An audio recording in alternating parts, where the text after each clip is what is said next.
Welcome to Shashi TV. నేను మీ Pawan. So background ఇది చూడగానే అర్థమైపోయి ఉంటుంది మీకు అసలు ఈరోజు టాపిక్ ఏంటి అని.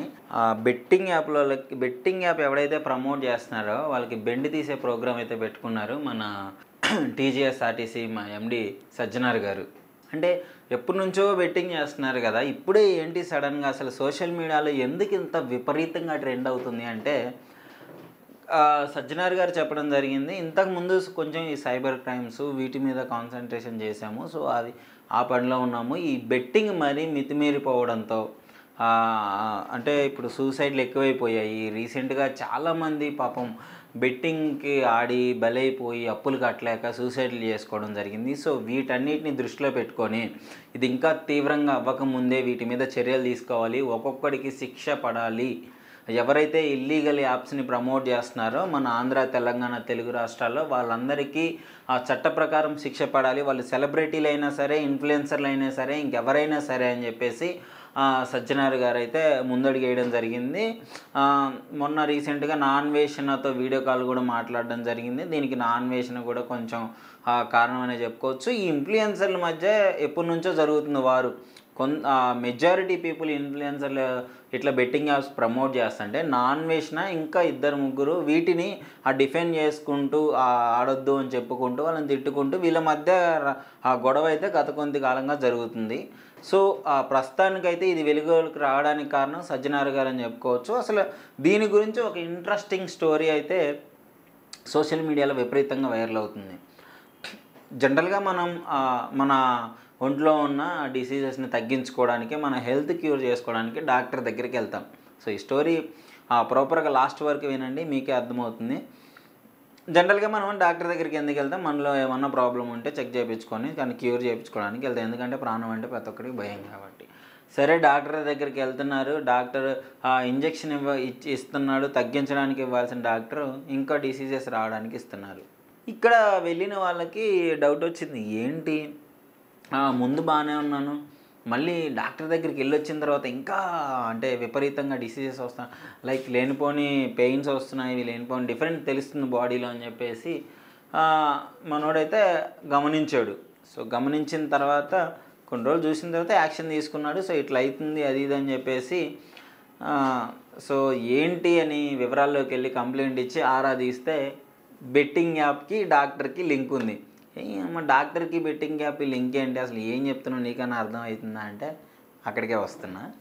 సో డాక్టర్కి బెట్టింగ్ యాప్కి సంబంధం ఏంటి, అసలు ఇంజెక్షన్ ఇచ్చిన వాళ్ళు ఎవరు అని ఆరా తీస్తే లాస్ట్కి ఈ డాక్టర్ బెట్టింగ్ యాప్స్ బాగా ప్రమోట్ చేసి బాగా ఆడేవాడు, డబ్బులు పోగొట్టుకున్నాడు, అప్పుల పాలయ్యాడు.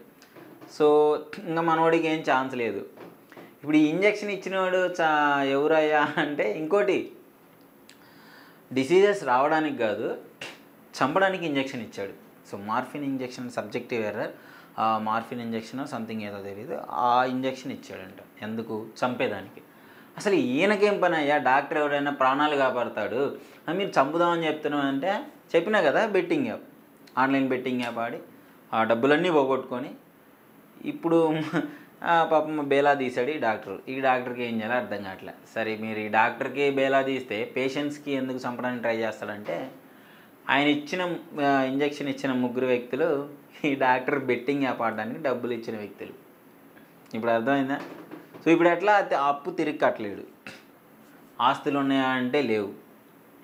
ఇక ఏం చేయాలి అర్థం కాక పాపం వాళ్ళు ఏదో అనారోగ్యం ఉందని వస్తే వీడు నాకు అప్పు ఇచ్చాడు, వీడు చచ్చిపోతే అసలు ఏ బాధ ఉండదు, నా అప్పు కూడా ఉండదు, క్లియర్ అయిపోయింది అన్న మైండ్ సెట్తో డాక్టర్ వచ్చిన వాళ్ళందరికీ, ఈ అప్పు ఇచ్చిన వాళ్ళందరికీ ఇలాంటి ఇంజెక్షన్ ఇవ్వడం మొదలుపెట్టాడు. సో ముందుగానే తెలుసుకున్నారు కాబట్టి కొంచెం సేఫ్ జోన్లో అయ్యారు, ఇలాంటివన్నీ బయటపడ్డాయి.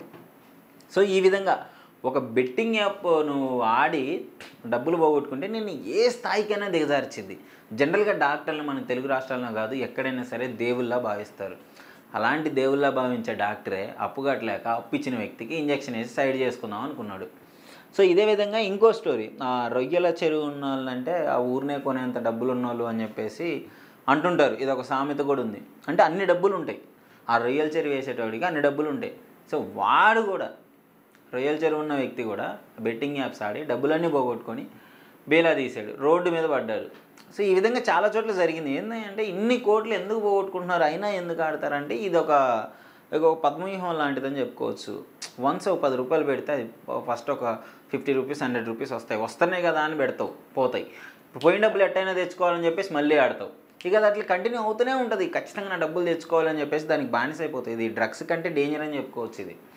సో ఈ విధంగా జరుగుతుంటుంది. మరి ఇప్పుడు ఎందుకు అసలు ఈ విధంగా అయిందంటే సెలబ్రిటీస్ ఉన్నారు కదా, విష్ణుప్రియ, రీతు చౌదరి, ఇంకా సుప్రీత, ఇంకా హర్ష సాయి, ఇట్లాంటి వాళ్ళందరూ ఆ Bigg Boss fame, tasty Teja, ఇంకో రైతు బిడ్డ పల్లవి ప్రశాంత్. సో వీళ్ళు కూడా ప్రమోట్ చేసి ఉన్నారు కదా. ఇన్ఫ్లుయెన్సర్కి ఎందుకు అంటే ఇప్పుడు నేను ఒక ఇన్ఫ్లుయెన్సర్ అనుకోండి, నన్ను ఒక 1,00,000 మంది ఫాలో అవుతుంటారు. ఇన్ఫ్లుయెన్సర్ల మాటిని వీళ్ళు బెట్టింగ్ ఆడతారు. ఎందుకంటే వాళ్ళు సెలబ్రిటీస్ కదా. మన ఇండియాలో సెలబ్రిటీస్కి ఇచ్చే వాల్యూ వాళ్ళకన్నా పేరెంట్స్కి కూడా ఇవ్వరు. సో ఈ విధంగా ఉంటుంది. అసలు ఎవర్రా ఇన్ఫ్లుయెన్సర్? నీ బాబా, మీ మదరా, మీ రిలేటివ్సా? వాళ్ళు చెప్పిన మాట వింటారు. బాగుపడండిరా నాయన అని చెప్పేసి మీ పేరెంట్స్, నిన్ను కనిపించిన పేరెంట్స్ నా మాట నువ్వు వినవు. ఎవరో వీడియోలు ఏదో చేసుకొని ఒక 4 పాటలకు డ్యాన్స్లు వేసి ఒక 4 వీడియోలు పెట్టి వాడిని నువ్వు దేవుళ్ళలాగా చూసుకుంటావు. ఇప్పుడు నేను ఏం చేస్తున్నాయా అంటే బెట్టింగ్ యాప్ వాడు నాకు ఇన్ని లక్షలు వచ్చినాయి, ఇన్ని కోట్లు వచ్చినాయి, నువ్వు కూడా ఆడు అని చెప్పగానే నువ్వు దానికి బానిస అయ్యి నీ డబ్బులన్నీ పోగొట్టుకుంటున్నావు. సరే, డబ్బులు ఉన్నోడైతే రోడ్డున పడతారు. మరి డబ్బులు లేని అప్పులు చేస్తే ఏంటంటే వాడికి ఒకటే మార్గం, చచ్చిపోవడం. ఇప్పుడు డబ్బులు నా దగ్గర ఒక 1 కోటి రూపాయలు ఉన్నాయి, నాకు 1 కోటి రూపాయలు ఆస్తి ఉంది, నేను బెట్టింగ్ యాప్ ఆడా, 1 కోటి రూపాయలు పోయినాయి, నేను రోడ్డు మీద పడ్డా, సరే నా మానాన్ని నేను బతుకుతా. నా దగ్గర డబ్బులే లేవు, నేను 1 కోటి రూపాయలు అప్పు చేసి బెట్టింగ్ యాప్ ఆడి పోగొట్టుకుంటే నా పరిస్థితి ఏంది? ఆ 1 కోటి రూపాయలు నేను జన్మలో తీరవలేను. ఇంక ఏముంటుంది? ఒకటే ఆప్షన్, చచ్చిపోవడము. ఈ విధంగా చాలామంది ఆన్లైన్ బెట్టింగ్ యాప్లకి బానిస అయిపోయి చచ్చిపోతున్నారు. అసలు ఎవరో ముక్కు తెలియని ఇన్ఫ్లుయెన్సర్ చెప్పిన మాట వింటున్నారు. ఇంట్లో పేరెంట్స్ నీ మంచి కోరి నిన్ను కష్టపడి కని పెంచిన వాళ్ళ మాట ఏమో నువ్వు వినవు, నువ్వు బాగుపడమంటే బాగుపడవు. ఇట్లా చాలామంది యూత్ అసలు ఎట్లా తయారయ్యారంటే ఇన్ఫ్లుయెన్సర్లు ఏది చెప్తే అదే. ఇక అసలు లక్ష్మణ్ రేఖ అంటలు చూడండి. సో సారీ దీన్ని యూజ్ చేయకూడదు తెలియదు, కానీ లక్ష్మణ్ రేఖ ఎంత పవర్ఫుల్లో వాళ్ళకి ఇన్ఫ్లుయెన్సర్ చెప్పిన మాట అంత పవర్ఫుల్. వాళ్ళ కోసం ర్యాలీలు కడతారు, బైకులు కడతారు, ఏది చెప్తే అది చేస్తారు. ₹1 వచ్చేది ఉండదు ఆయన దగ్గర నుంచి. ఉండొచ్చు, అభిమానం ఉండొచ్చు, బట్ నీ నాశనం కోరేవాడు ఎవడు నీకు మంచి అయితే చెప్పట్లేదు. వీళ్ళు విధంగా చెప్పడం వల్ల సజ్జనార్ గారు అయితే కేసు నమోదు చేశారు. సో ఎక్కడ స్టార్ట్ అయిందయ్యా అంటే ఫస్ట్ లోకల్ బాయ్ నానితో స్టార్ట్ అయింది. లోకల్ బాయ్ నాని, బయాసన్ని యాదవ్, ఇమ్రాను, ఈ విధంగా ఇప్పుడు ప్రతి ఒక్కరికి నోటీసులు పోతున్నాయి. ఇక ఈ నోటీసులు పోయిన కాడ నుంచి మన వాళ్ళకి ఇక దడేలు అంటుంది లోపల. ఆడద్దురా నాయన. ఇప్పుడు రీసెంట్గా 1 year ముందేమో బెట్టింగ్ యాప్స్ ఆడండి, మంచిగా ఎంజాయ్ చేయండి, డబ్బులు గెలుచుకోండి. అస్సలు ఇక ఇప్పుడు ఇట్లే చూపిస్తారు ఫోన్లో. నేను ఇప్పుడే చూపిస్తున్నా, ఇది అని చెప్పేస్తారు. 50,000, ₹1,00,000 ఒక్క సెకండ్లో. ₹1,00,000 అంటే ఇంకా మనోడికి బాధలు అయిపోతారు. అమ్మ ₹1,00,000 నాకు మస్తు అవుతుంది, అది అని చెప్పేసి బెట్టింగ్ చేస్తాడు, ఉన్నాయంతా ఊడ్చుకొని పోతుంది. సో ఈ విధంగా వీళ్ళు చెప్పే విధానం కూడా లక్షలు వస్తాయన్నట్టు చెప్తారు. పాపం అమాయకపోయిన ప్రజలు బలైపోతున్నారు. సో ఇప్పుడు ఏమవుతుందంటే కేసులు పెట్టి వీళ్ళ మీద అందరినీ తాట తీస్తుంటే ఇప్పుడు రీసెంట్గా మళ్ళీ వస్తున్నారు సెలబ్రిటీలు ముందుకొచ్చి, నాకు తెలియక చేశాను, సారీ, ఇంకోసారి మీరు ఆడమాకండి, నన్ను క్షమించండి అని చెప్పేసి ఒక వీడియో, ఒక 1 minute వీడియో పెడతారు, తప్పించుకుంటారు. సో తప్పు తెలిసి చేసినా తెలియక చేసినా తప్పే అని ఒకటి ఉంటుంది కదా. సో అది డెఫినెట్లీ వర్క్ అవుతుంది. చట్టం ఎవరైతే వీడియోలు చేశారో డెఫినెట్గా వాటికి తగ్గ శిక్ష అయితే అనుభవించాలని చెప్పేసి సజ్జనార్ గారు అయితే పూనుకున్నారు. ఇప్పుడు చాలామంది వీడియోస్ కూడా డిలీట్ చేస్తున్నాడు, చేసి ప్రమోట్ చేయడము వీడియోస్ అన్నీ డిలీట్ చేస్తున్నారు. సో మీరు డిలీట్ చేసినా కానీ డెఫినెట్గా ఉంటాయి. నువ్వు మర్చిపోతావు, నేను మర్చిపోతావు, గూగుల్ మర్చిపోదు. డౌన్లోడ్ చేసుకున్న వాళ్ళు ఉంటారు, చాలామంది ఉంటారు. డెఫినెట్లీగా మిమ్మల్ని అయితే ఆ పంజాగుట్ట పోలీస్ స్టేషన్లో అయితే కేసు నమోదు చేయడం జరిగింది.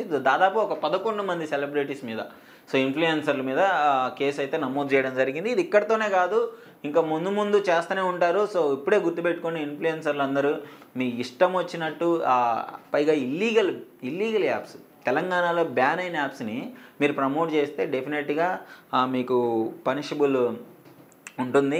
డెఫినెట్గా మిమ్మల్ని పనిష్ చేసే అవకాశం ఉంది. చాలా జాగ్రత్తగా ఉండండి. ఇన్ఫ్లుయెన్సర్లు ఏదో డబ్బులు వస్తున్నాయి కదా అని చెప్పేసి ఇష్టం వచ్చిన యాప్లు ప్రమోట్ చేయకండి. మీరు చేయడం వల్ల చాలామంది జీవితాలు నాశనం అయిపోతున్నాయి. ఉరేసుకొని ఎట్లా అంటే మీరు నమ్మరు, మనం ఒక్క తెలంగాణలోనే దాదాపు 1000 మంది బెట్టింగ్ యాప్ బాధితులు ఉన్నారు. వాళ్ళందరూ చచ్చిపోతున్నారు. ఆత్మహత్యలు చేసుకొని చచ్చిపోతున్నారు. మన ఒక్క స్టేట్లోనే, మన తెలంగాణ స్టేట్లోనే దాదాపు 1000 మంది ఆత్మహత్య చేసుకొని చచ్చిపోతున్నారంటే ఇంక మీరు అర్థం చేసుకోండి దీని ఎంత ఉందో దీని ఇన్ఫ్లుయెన్స్. మరి దీన్ని ఆపడం కుదరదా? వాళ్ళు చేస్తుంటే వీళ్ళందరూ ఏం చేస్తున్నారు నాయన అంటే అది ఇక్కడ నుంచి రన్ చేసే యాప్ కాదు.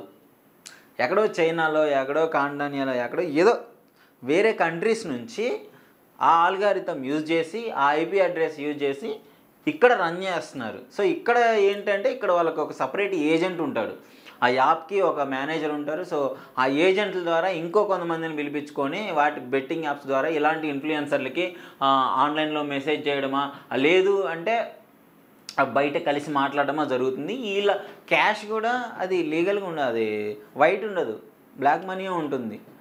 ఓన్లీ లిక్విడ్ రూపంలోనే మార్చుకుంటారు. మన సినిమాలో చూసినట్టు సరే ఈ యాప్కి ఇంత ప్రమోషన్ అంటే ఓన్లీ క్యాష్ ఇచ్చేసి తీసుకుంటారు. వాళ్ళకి ప్రూఫ్లు కూడా ఉండవు, ఎట్లా ప్రమోట్ చేశారు ఏంటి అని చెప్పేసి ప్రూఫ్లు ఉండవు. సో సేఫ్, వాళ్ళు ముందే సేఫ్గా మొత్తం ప్లాన్ చేసుకుని ఉంటారు. ఇలాంటి దీన్ని బ్లాక్ చేయడం కష్టం. ఒకవేళ ఆ యూఆర్ఎల్ మీరు బ్లాక్ చేసినట్టయితే ఇంకోటి క్రియేట్ చేసుకొని వెంటనే వితిన్ సెకండ్స్లో మళ్ళీ ఇలాంటి యాప్ ప్రమోట్ చేస్తారు. సో అది కష్టం. ఎందుకంటే రీసెంట్గా ఐబొమ్మ ఇష్యూ కూడా అదే జరిగింది. ఐబొమ్మను బ్లాక్ చేస్తే వెంటనే వాడు ఇంకో ఐపీ అడ్రస్తో దాన్ని క్రియేట్ చేసుకున్నాడు. ఎందుకంటే అది ఇక్కడ నుంచి నడిపించట్లేదు. మన ఇండియా నుంచి నడిపిస్తే దాన్ని పట్టుకోవడం ఈజీ, బ్లాక్ చేయడం ఈజీ. కానీ ఇక్కడ నుంచి నడిపించట్లేదు, ఫారెన్ కంట్రీస్ నుంచి నడిపిస్తున్నారు కాబట్టే ఇంత రిస్క్ అవుతుంది. సో అందుకే ఎవరైతే ప్రమోట్ చేస్తున్నారో వాళ్ళని ఆపేస్తే, ఎవరైతే బెట్టింగ్ ఆడుతున్నారో వాళ్ళని ఆపేస్తే ఇంకా వాడు అక్కడి నుంచి నడిపించుకున్నా ఏం యూజ్ ఉండదు కాబట్టి అని చెప్పేసి మన పోలీస్ వాళ్ళు అయితే చర్యలు తీసుకుంటున్నారు.